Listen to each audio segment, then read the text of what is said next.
So think about the most dangerous moment of your entire day. Yeah, Like you probably think it's when you're uh, driving in rush hour traffic. right. Or maybe dealing with some massive financial crisis at work. Exactly. Or, having a screaming match with a family member. But it's not. The actual most dangerous moment of your day happens in like a fraction of a millisecond, completely silently, Yeah. and entirely inside your own head. It's that tiny invisible gap. Right. It's the microscopic window between something happening to you Mm. and you deciding how you're going to react to it. Because in that specific moment, you either keep control of your life or you hand the steering wheel over to your biology or your environment or, whoever happens to be pushing your buttons right then. Which is, I mean, it's a terrifying reality when you actually pause to think about it. Oh, absolutely. Because we spend so much time trying to optimize our external circumstances, right? Yeah, getting the right job, the right morning routine. Exactly. Surrounding ourselves with the right people. But if you haven't engineered that microscopic internal gap, all of that external stuff is just, it's incredibly fragile. The second the pressure spikes, the whole underlying machinery just collapses. And that is exactly what we are unpacking today. So welcome to this deep dive. I'm so glad you're joining us. Our mission today is to dig into a really profound audiobook transcript we have, and it's titled Train Your Mind to Win in Every Situation. It's a powerhouse of a source. It really is. Yeah. But I want to set a super clear boundary for you right at the jump here. Mm. This deep dive is not about motivation. No, not at all. We are not going to sit here and talk about like the power of positive thinking or daily affirmations. We're absolutely not going to tell you to hype yourself up in the mirror before a big presentation. Right, because we have to draw that line early. Motivation is, well, it's really nothing more than a neurochemical spike. Right. It's a temporary surge of dopamine and adrenaline. And just by its very biological nature, it inevitably crashes. What goes up must come down. Exactly. Emotions change by the day, sometimes by the hour. So if you're relying on feeling, hyped up or motivated to get through a high-stakes situation, You're basically building your whole operating system on sand. you really are. And I mean, we all know that feeling, right? You're sitting in a meeting, a colleague says something just incredibly passive aggressive, Yeah. and you can physically feel it. Oh, yeah. The temperature rising in your body. Right. Your heart starts hammering, your palms get all clammy, and before you even register the actual cognitive thought, you just snap back with something you instantly regret. Or the exact opposite happens. You completely freeze up. Oh, yeah, the freeze response. Yeah. Where you just agree to some impossible deadline just to, like, make the uncomfortable moment stop. Right. So our goal today is to uncover the source material's actual systematic framework for training the mind. Not hyping it, training it. Right. Rewiring how you operate. Exactly. We're talking about rewiring those neural pathways so that calm, deliberate discipline becomes your default reflex rather than just a lucky accident. It's about how to stop being just a reactor to the world. And that shift from, reactor to director, that's really the core thesis here, isn't it? It is. The text makes this acutely sharp observation that life rarely tests our intelligence first. Right. It's not a math quiz. No. When a crisis hits, life doesn't hand you a standardized test to see how smart you are. It tests your composure. It tests your discipline. Wow. Yeah. It tests your ability to just maintain basic cognitive function when the circumstances around you are violently out of your control. Which is so often the case. So the material we're analyzing today lays out these interconnected principles that move a person out of that emotional hijacking state and into a state of permanent structural control. Right. So let's get right into the foundation of this framework. We're talking about, high stakes environments, boardroom negotiations, intense family conflicts.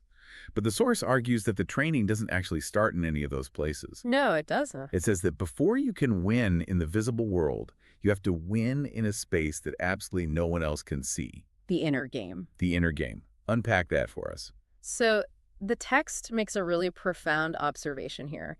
It says that every external failure you experience is preceded by a quiet, completely internal loss. Okay, wait.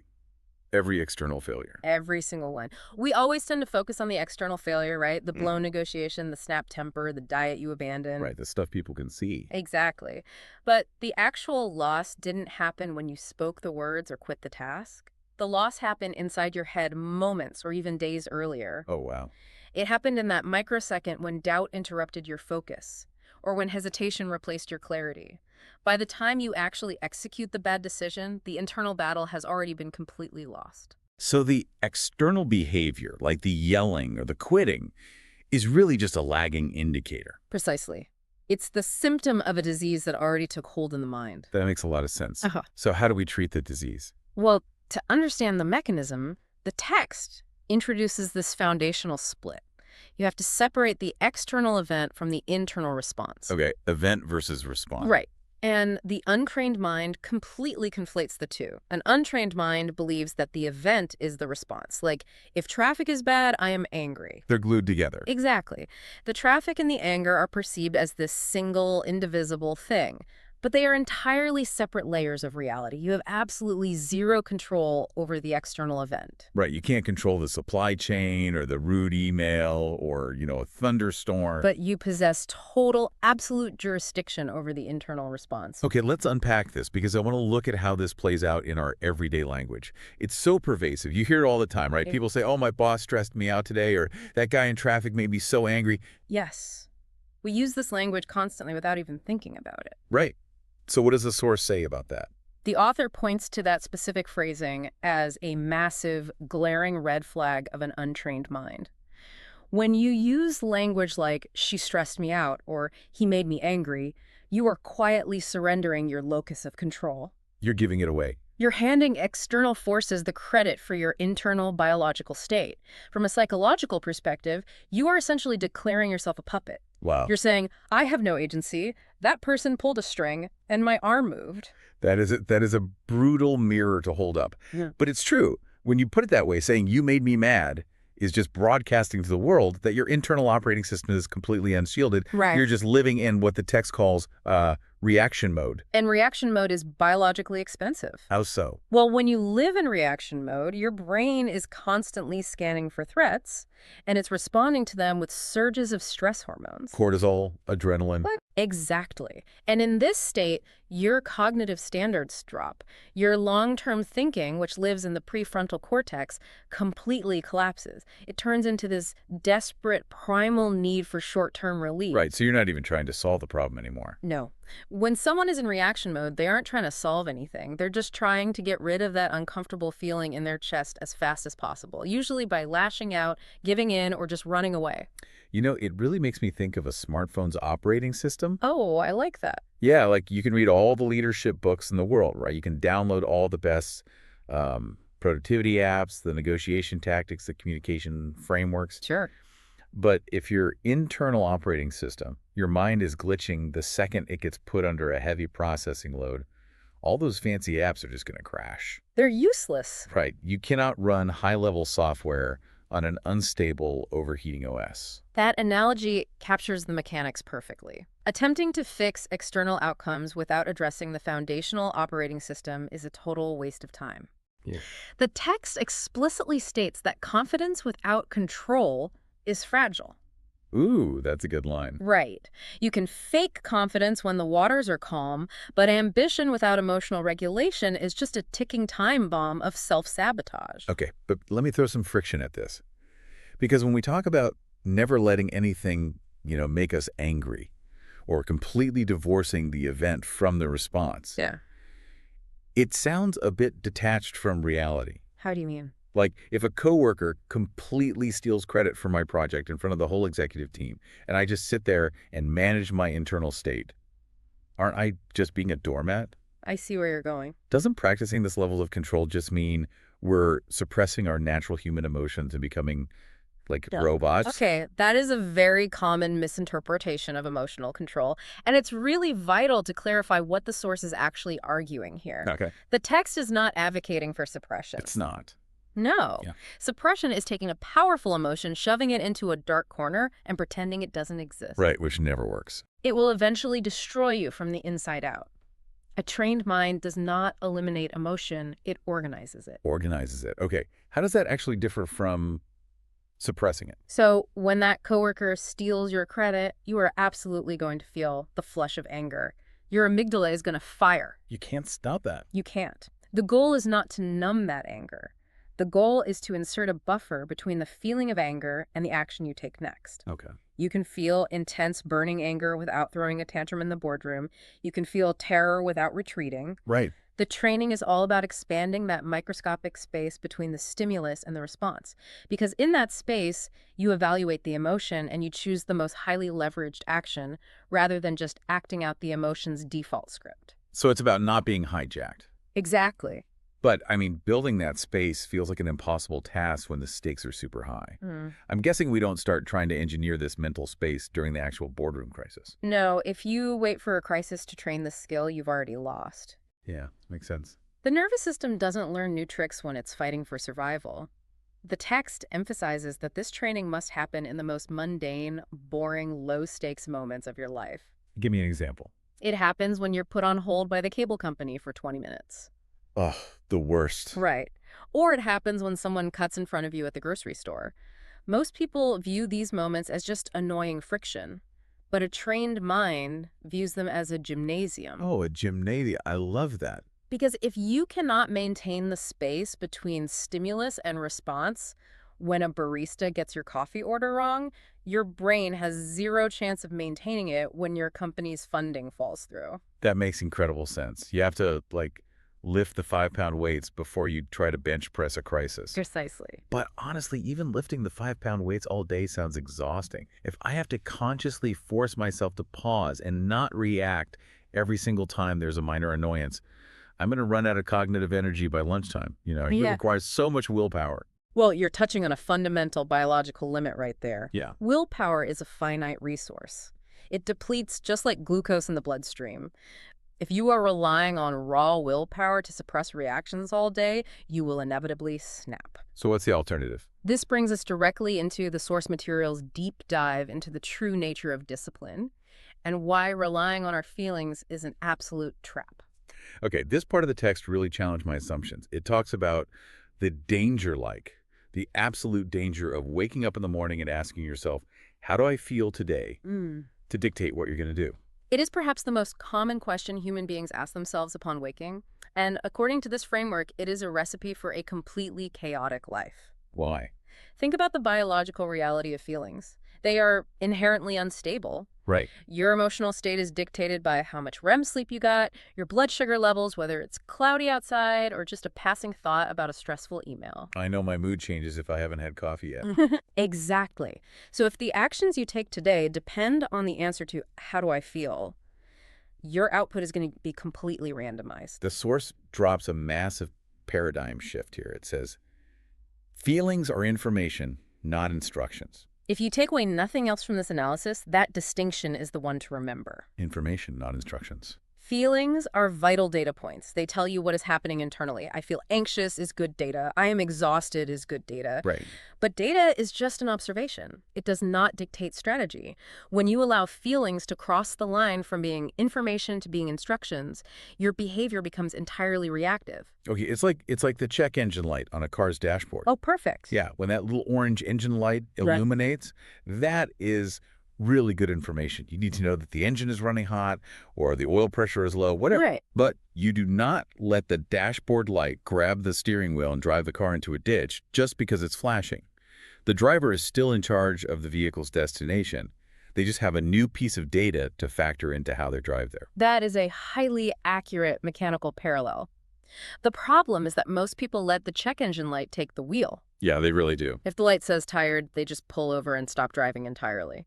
The mechanism you use to keep the light from taking the wheel is discipline. But the text redefines discipline, right? Radically redefines it. In popular culture, we view discipline as this agonizing, teeth-gritting marathon of forcing yourself to do things you hate. Yeah, waking up at 4 a.m. and taking ice baths. Exactly.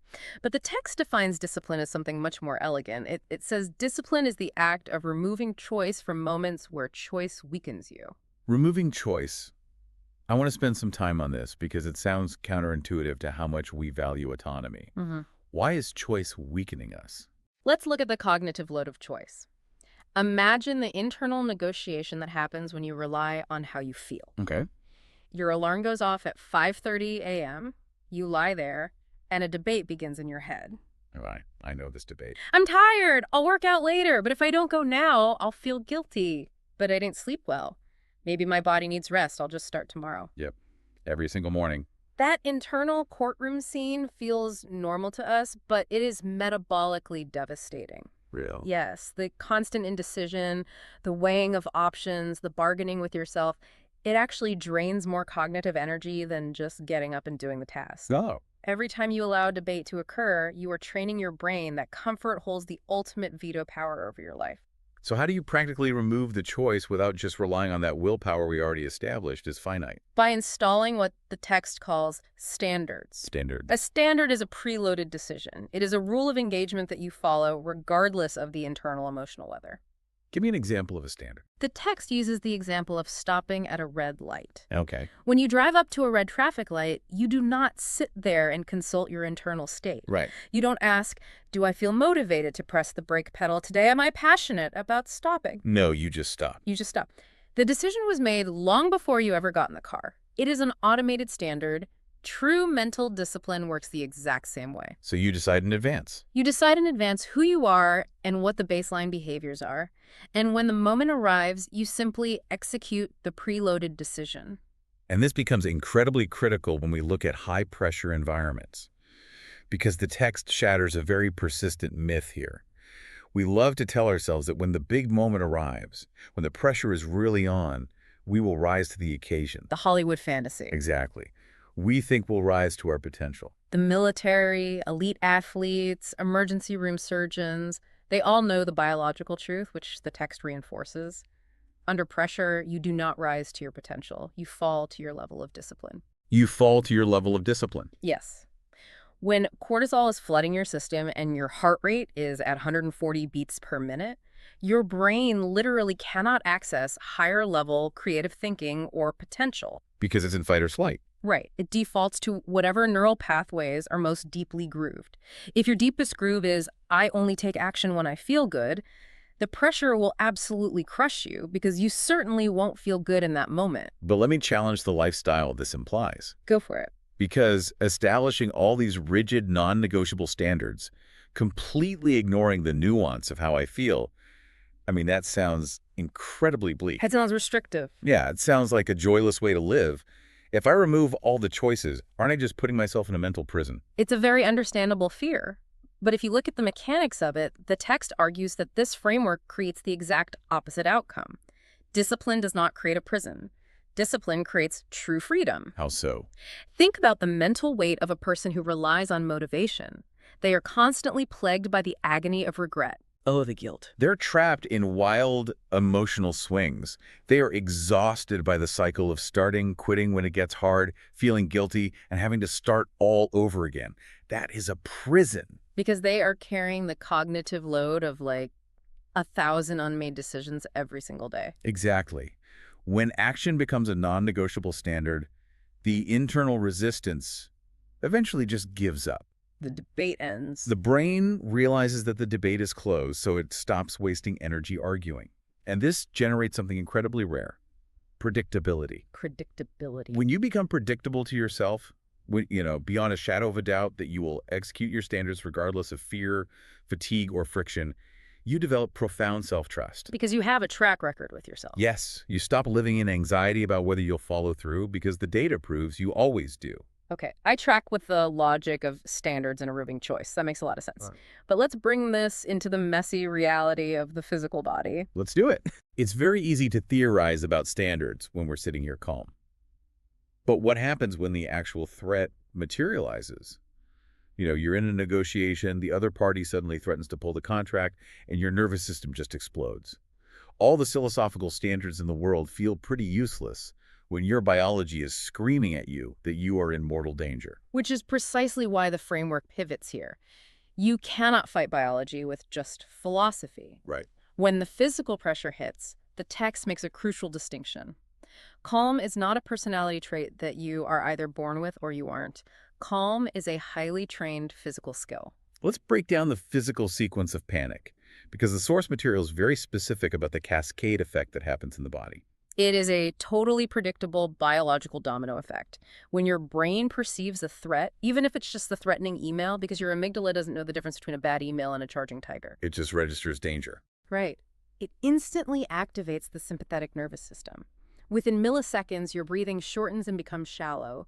Your muscles tighten, particularly in the jaw, neck, and shoulders, literally preparing for physical combat. Even if you're just sitting at a desk. Even sitting at a desk, Yeah. your heart rate accelerates to pump oxygen to your limbs, and as a result, your thoughts speed up, scanning frantically for immediate escape routes. It's a survival mechanism that is perfectly designed to keep us alive in the jungle, but completely ruins our ability to navigate modern social or professional conflict. Exactly. And the massive misconception that the text highlights is how we try to deal with this cascade. How do we usually try to deal with it? When panic sets in, the absolute worst thing you can do is try to calm your mind using your mind. Right. You see people doing this all the time. They're visibly hyperventilating, their fists are clenched, and they're just repeating in their head, just calm down, think clearly, relax. It is biologically impossible. You cannot outthink a hormonal flood. When you are in that state, your prefrontal cortex, the logical, rational part of your brain, is largely bypassed. The text argues that, under intense pressure, you must use the body to calm the mind. It's an outside-in approach. Outside in. Yes. Your brain is constantly reading the physical posture of your body to determine how safe you are. If your shoulders are up by your ears and your breath is rapid, your brain assumes the tiger is actually in the room. So how do we send the all-clear signal? What is the mechanical intervention here? You have to manually activate the parasympathetic nervous system, which acts as the brake pedal to your body's stress response. Wait, where's the brake pedal? The most direct access point is the vagus nerve, which is heavily influenced by your diaphragm. The text points to deliberate physical actions. Like what? Consciously slowing the breath, specifically making the exhale longer than the inhale, physically forcing your shoulders to drop, unclenching your jaw. So it's not just like nice relaxation tips. No, these are mechanical signals. When you force the body into a relaxed posture, it sends data back up the vagus nerve to the brain saying, listen, we would not be breathing this slowly if we were being eaten, therefore we must be safe. That is wild. Once the body forces that biological stand down, the logical mind is allowed to come back online. That is fascinating. We're essentially reverse engineering the nervous system's feedback loop. Exactly. And this leads to a really interesting point the text makes about speed. Because in our culture, especially in high-stress environments, speed is often equated with competence. We think that reacting quickly to a threat means we are sharp, strong, or, deeply authentic. It's a dangerous illusion. Is it? Yes. The text argues the exact opposite. It says, fast reactions under emotional stress are almost always a symptom of profound weakness. It is a complete surrender to your biological triggers. When you react instantaneously to an insult or a setback, you are not exercising power. You are handing control over to whatever just triggered you. The trigger becomes the leader, and you become the puppet reacting on cue. Here's where it gets really interesting, because it's like reactive people are walking around as exposed tripwires. Oh, that's a great way to look at it. Anyone, a coworker, a stranger on the internet, a family member, can just walk by, step on a wire, and set off an explosion.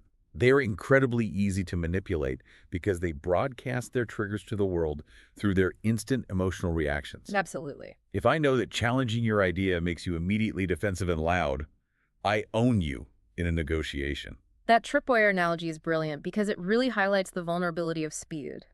A trained mind dismantles those tripwires by utilizing the concept of delaying power. Delaying power. We've been conditioned to view restraint as weakness. We think that if someone insults us and we don't immediately fire back, we're losing the battle. Right, like you're backing down. But the text frames restraint as delayed, concentrated power. Creating a pause, creating silence, allows choice to enter the equation. And where choice exists, you retain control. But practically speaking, in the real world, this is so difficult. If someone is coming at you aggressively in a meeting, silence feels terrifyingly vulnerable. It feels like you're getting steamrolled. How does a person actually overcome that burning biological urge to defend themselves immediately and fill that silence? The source offers a highly effective cognitive tool for this exact moment. It's called internal labeling. Neuroscientists call it affect labeling. Okay, how does it work? When you're triggered, your default instinct is to merge with the emotion. You don't just feel angry, you become anger. The technique is to mentally step back and silently label the emotion. Just label it. Yes. You say to yourself silently, I am experiencing anger right now. Or, my body is currently feeling defensiveness. Or, this is a spike of impatience. But how does just naming it in my head stop me from acting on it? Because of what happens mechanically in the brain. Brain imaging shows that when you put a feeling into words, you actively decrease the activity in the amygdala, the panic center, and increase activity in the prefrontal cortex. Just by giving it a name. Just the act of labeling it creates distance. It separates you from the feeling. You realize you are the observer of the emotion, not the emotion itself. And in that tiny bit of distance, you regain your agency. And what is the external effect of this? Like, what happens to the aggressor when you utilize this pause? This is where the power dynamic completely flips. A stable, non-reactive inner game creates what the text calls quiet authority. Quiet authority. When someone is coming at you aggressively, they are anticipating friction. They expect you to match their emotional escalation, which justifies their behavior. Right, it takes two to have that kind of fight. Exactly. So when you simply pause, breathe, and do not provide that friction, they completely destabilize. Their emotional momentum has nothing to crash into, so they stumble. The calm person, simply by refusing to react, silently dictates the temperature and pacing of the entire room. Wow. Okay, so pausing, grounding the body, and labeling the emotion, that handles the initial shockwave of a stressful moment. It prevents the immediate regrettable explosion. Right. But let's look at a different kind of pressure. What happens when the discomfort isn't just a 10-second burst of anger, but a slow, grinding reality? What if the situation requires you to stay in a highly uncomfortable, frustrating space for weeks or months?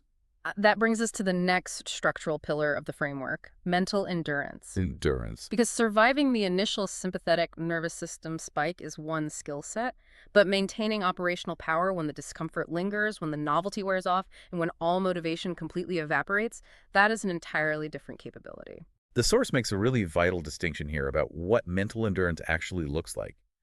I think we tend to picture endurance as this loud, aggressive, intense thing, just screaming through the pain. Right, the hustle culture image. Yeah. But the text says endurance isn't about raw intensity, it's about staying power. Yes. Untrained minds misinterpret the signal of discomfort.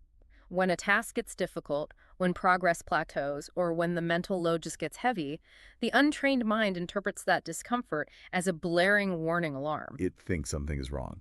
The brain says, this feels bad, this is too hard, something must be wrong, we need to stop immediately.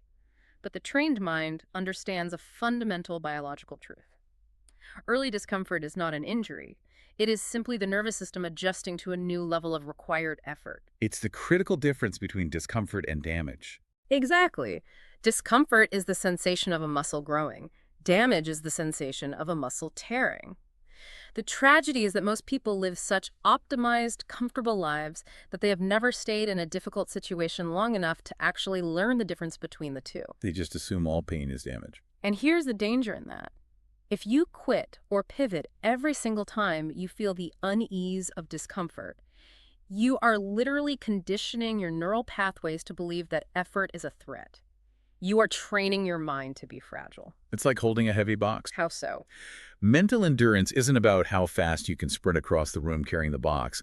It's simply a question of whether you can stand in one place and not put the box down when your arms start to burn. Can you just exist inside the tension without looking for an exit?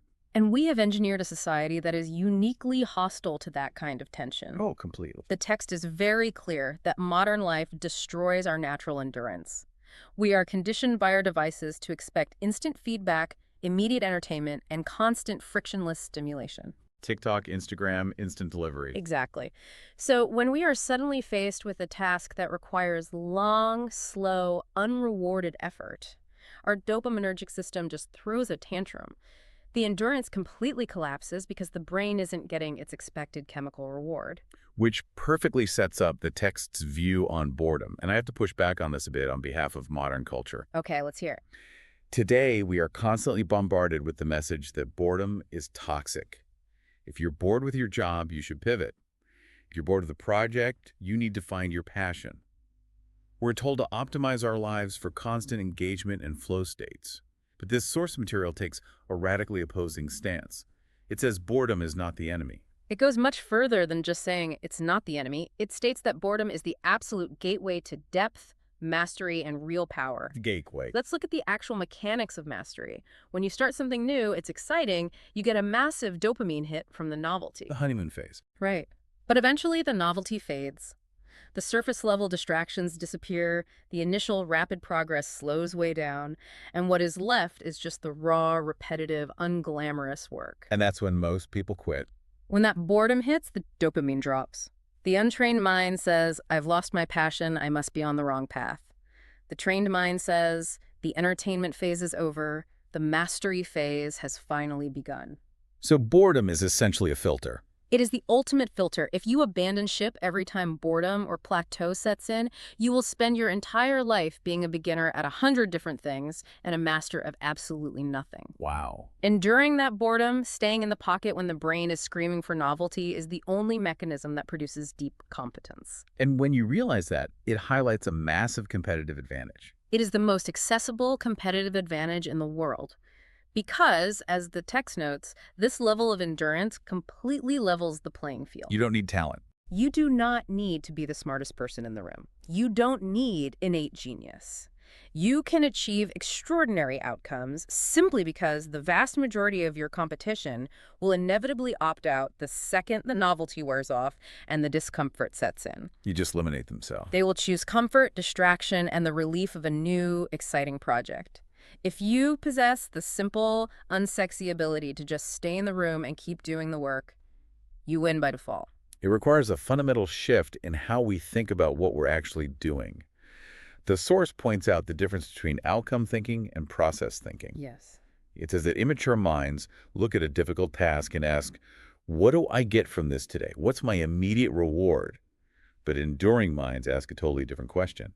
Who am I becoming by enduring this? Which changes everything. That shift from chasing a reward to forging character changes the entire experience of the discomfort. Because it protects your identity.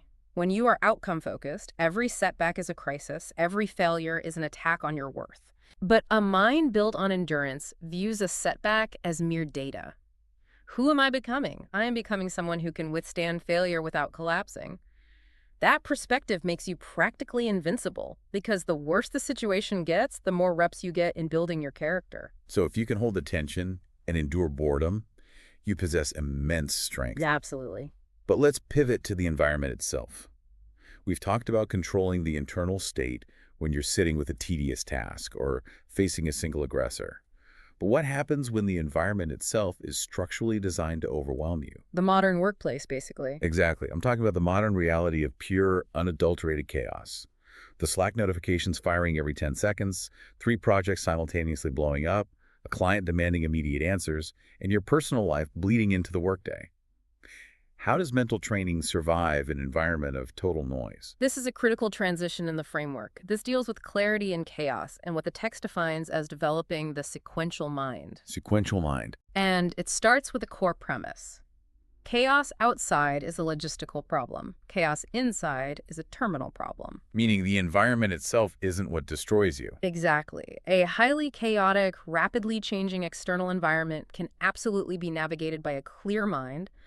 Emergency room doctors do it every day. Air traffic controllers do it. Good point. But a perfectly calm, quiet room is completely useless to you if your mind is scattered, frantic, and overwhelmed. So how does the untrained mind typically react to external chaos? Through mirroring. Mirroring. The untrained mind looks at a chaotic environment moving at 100 miles an hour and attempts to match that speed internally. The brain thinks, there are 10 things happening at once, so I need to process 10 things at once. And that's when we try to multitask. Yes. It leads to the attempt to multitask, the frantic consumption of more information in a desperate search for a quick fix, and the rushing of complex decisions. But the science on multitasking is pretty conclusive at this point, right? Oh, It's a myth. Total myth. From a neurological standpoint, the human brain cannot consciously process multiple complex tasks simultaneously. It literally can't do it. What we call multitasking is actually rapid task switching. And every time you switch your attention from the client email to the Slack message and back to the email, your brain burns a massive amount of glucose. Exhausting. Worse, it creates what psychologists call attentional residue. A piece of your focus remains stuck on the previous task, which degrades your cognitive capacity for the current task. Ah, so you're never fully present. Right. Over a few hours of this, your working memory is shot, and your judgment is severely compromised. The source talks heavily about the trap of false urgency in these chaotic moments. The sensation that because everything is loud, everything must be important right this second. False urgency is a direct byproduct of a hyperconnected environment. It hijacks the amygdala, making you feel that every ping and every demand is a matter of life and death. Even when it's just a routine email. Exactly. It leads to fragmented thought, which leads to shallow, reactive decisions, which ultimately just compound into bigger crises later. So what does this all mean? I'm picturing an analogy for this.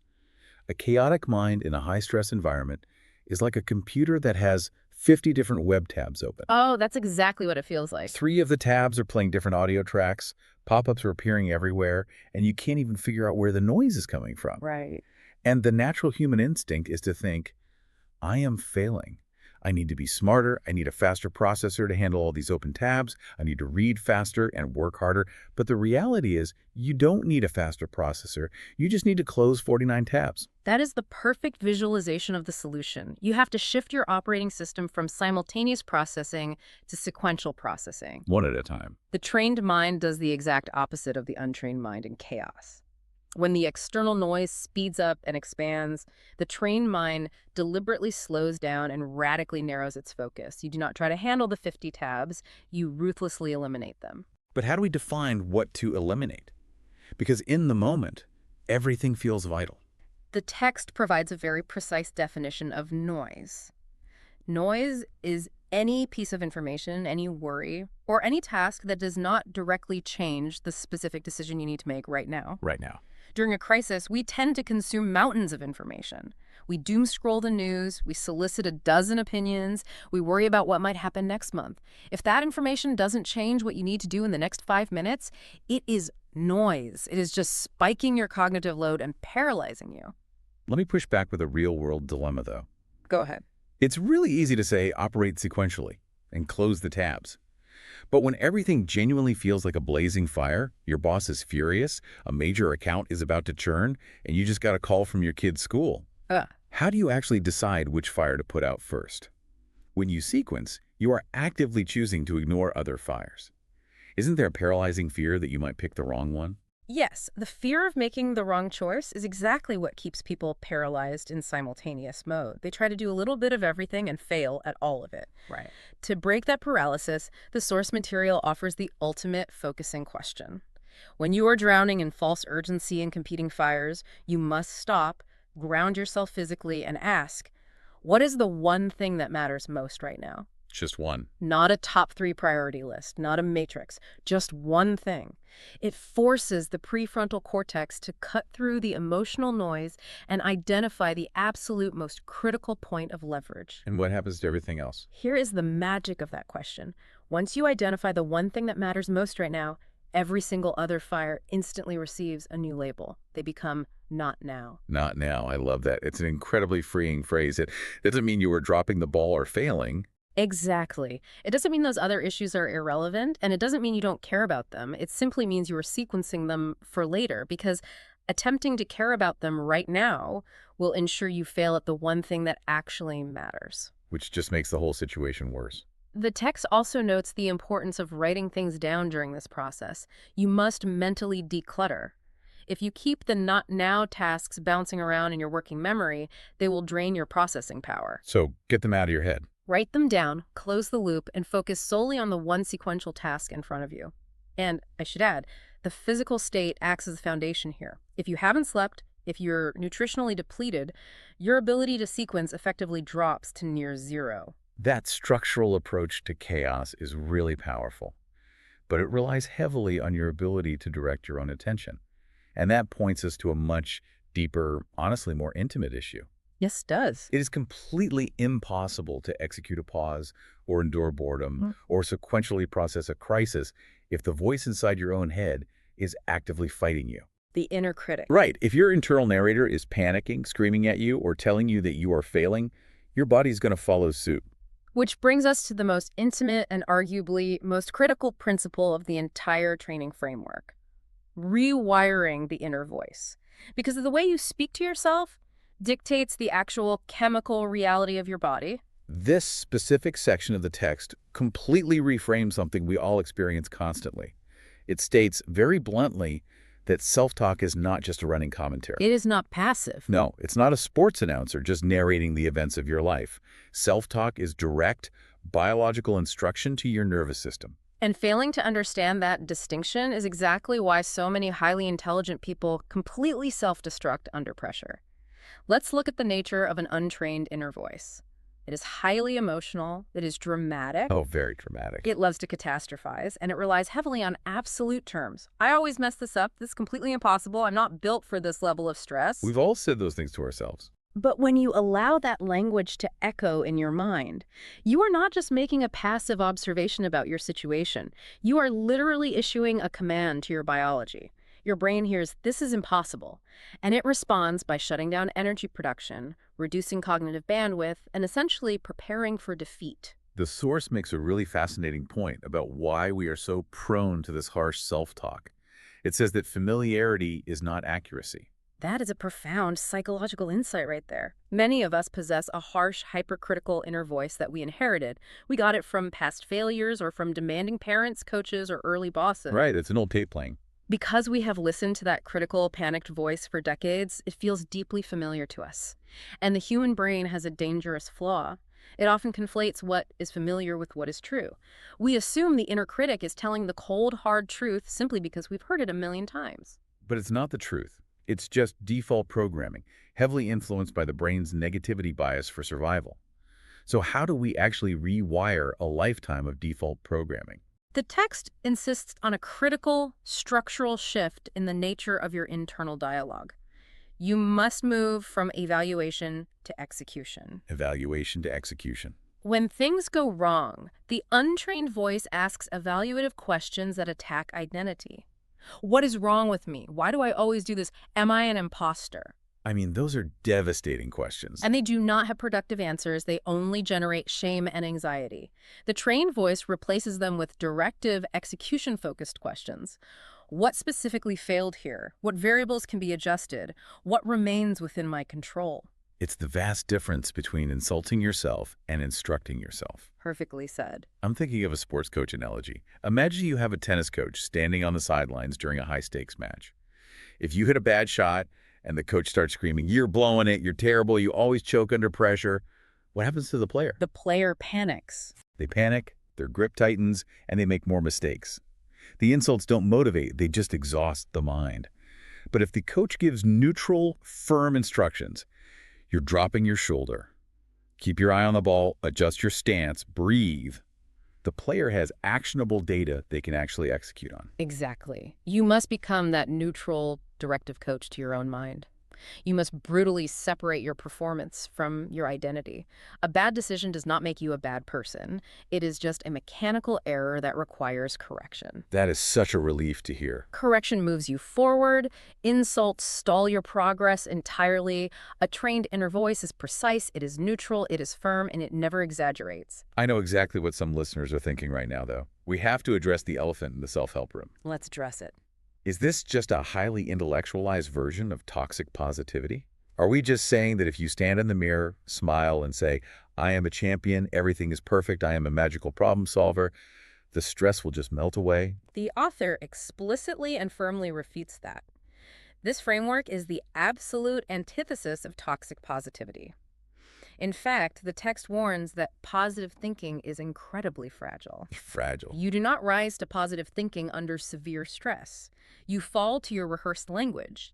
If your rehearsed language is just fluffy, delusional affirmations, everything happens for a reason, I am invisible, that language will instantly shatter the moment a real complex crisis hits. Because the brain knows you're lying to it. The brain knows it's a lie. This principle is not about positivity, it is about precision. Give me a tangible example of the difference between the two in a moment of crisis. Okay, let's say you are overwhelmed by a massive logistical failure at work that legitimately threatens your job. The dramatic negative inner voice says, I can't deal with this, my career is over. Panic. The delusional positive inner voice says, I am a genius, this is actually a blessing in disguise, it will all be fine. Both of those are emotionally driven and biologically useless. So what does the trained voice say?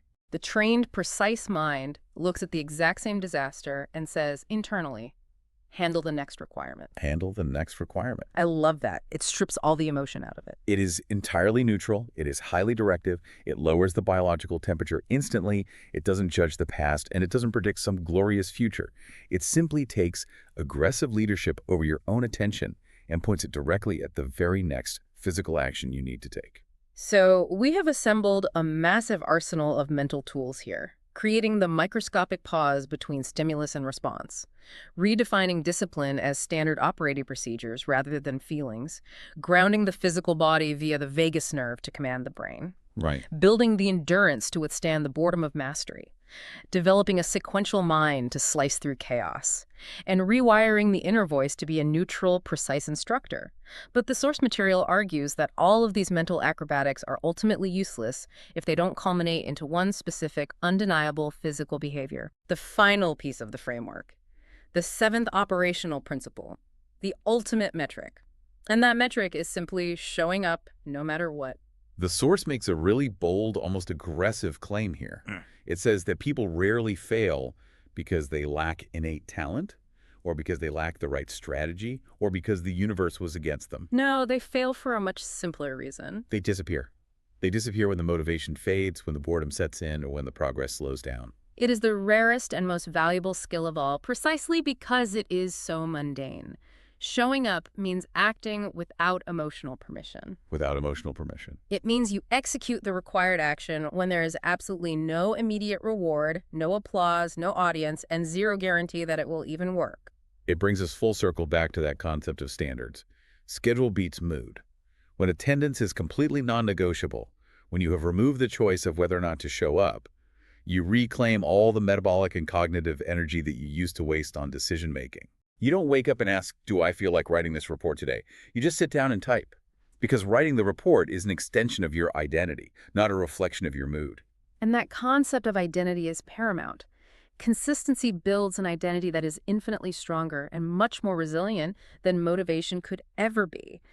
Behavioral psychology supports this entirely. How does that work in the brain? When you see yourself through repeated undeniable evidence as someone who consistently shows up, your self-concept changes. Eventually, skipping a day starts to feel physically uncomfortable. Quitting feels entirely foreign to who you are. You replace the need for external forced discipline with a quiet, internal expectation. I want to dig into how this consistency actually alters our neurology, specifically regarding fear and anxiety. The source touches on this idea of repeated exposure. It's utilizing the mechanics of exposure therapy. When we face a daunting task, a difficult conversation, a massive project, a public speaking event, our nervous system generates fear to protect us from potential failure or rejection. It's trying to keep us safe. If you listen to the fear and avoid the task, you experience a momentary wave of relief. But neurologically, you just taught your brain a terrible lesson. You taught it that avoidance equals safety, which guarantees that the fear will be twice as strong the next time you face that task. But when you show up anyway, When you act without emotional permission and you take the action despite the fear, your nervous system is forced to learn a new reality. It learns that taking action did not kill you. It learns that effort is safe. Through repeated exposure, the amygdala's panic response actually shrinks. You literally rewire your brain to be less anxious simply by proving to it over and over again that you can survive the effort. it also requires a massive shift in what we are actually measuring. It shifts the focus from obsessing over outcomes, which we've established we can really control, to obsessing over attendance, which we have 100% control over. Right. The only question that truly matters when your head hits the pillow at night is not, did I win today? Or was I brilliant today? Yeah. The only question is, did I show up today? Yes or no? Which is an incredibly liberating metric. It completely removes the paralyzing pressure of needing every single day to be a masterpiece. It's like the concept of compounding interest in finance. If you have a savings account, missing a small daily deposit here or there might seem completely harmless in the moment. You think, oh, it's just $5, it doesn't matter. Right. What's one day? But frequent interruptions absolutely destroy the mathematical curve of compounding interest over a decade. The magic of wealth building isn't in making one massive, heroic, stressful deposit once a year. The real transformation is in the unbroken chain of tiny, boring, seemingly insignificant daily investments. The text has a perfect phrase for this. A steady pace is sustainable. Loud, intense, heroic bursts of progress almost always lead to catastrophic burnout. But quiet, steady, relentless progress becomes permanent infrastructure. But let me ask you the ultimate real-world question based on the text, because this is where the rubber meets the road. What about those days when you are genuinely physically and emotionally exhausted? You are depleted. You show up, but you give an absolutely terrible performance. You sit at the desk, but you barely get anything done. Your focus is shot, your patience is thin, and the quality of your output is essentially garbage. In a high-performance framework, does a day like that still count as a win? The source material confirms this unequivocally, and it is a vital part of the philosophy. Yes. It absolutely counts. Really? In fact, it might count more. You do not need flawless execution. You need repeated presence. Doing the work poorly but consistently is infinitely more valuable over a 5-year timeline than doing it perfectly but sporadically. That is so counterintuitive, but it makes sense. Presence creates familiarity, and familiarity reduces biological resistance over time. Showing up on the terrible low-energy days is actually what builds the deepest, most unshakable levels of self-trust. Because you didn't quit. Because you prove to yourself that your standards hold up even when your energy is at rock bottom. You prove that your baseline is stronger than your biology. So let's pull all of this together and synthesize this incredible psychological journey we've been on. We started with this terrifying idea of the millisecond gap, the space between the stimulus and the reaction. And we realize now that true winning, real power, isn't about grabbing an external prize or forcing the world to bend to your will. It's an internal state of being. It is a deliberate, highly engineered operating system. You do not inherit it. You must construct it. And we construct it brick by brick. We build it by consciously separating our feelings from our instructions, by recognizing that we must cool the physical body to send safety signals to the frantic mind. Yeah. We build it by holding steady through the grueling, unglamorous boredom that makes our competition quit, by narrowing our focus, closing the mental tabs, and thinking sequentially when the external world is screaming in chaos, by commanding our inner voice to be a precise, neutral instructor rather than a dramatic, catastrophic critic, and ultimately by ruthlessly, relentlessly showing up day after day, entirely divorcing our actions from our need for emotional permission. And as the text reminds us in its closing arguments, this training is never actually complete. You do not graduate from this framework. It is not a certificate you earn and hang on your office wall. It is a daily, living maintenance practice. A maintenance practice. And most importantly, when life gets exceptionally chaotic or painful, that is not the time to abandon the structure. That is the exact moment you must lean heavily into the fundamentals. Because mental strength is not forged in the spotlight. It is built in the private, quiet, unseen moments of restraint. It is a lifelong practice. Yeah. But I want to leave you, our listener, with a final, slightly provocative thought to mull over as you go about the rest of your day. Okay. We talked heavily today about how a trained mind protects you. It protects you from the chaos of the world, from manipulation, from anxiety, and from self-sabotage. But I want you to think about the flip side of that equation. Think about the psychological reality of emotional contagion. Oh, that's a powerful concept. We are highly social creatures, right? Our nervous systems are constantly communicating with the nervous systems of the people around us. We feed off each other. Exactly. So as you build this unbreakable internal stability, what happens to your environment?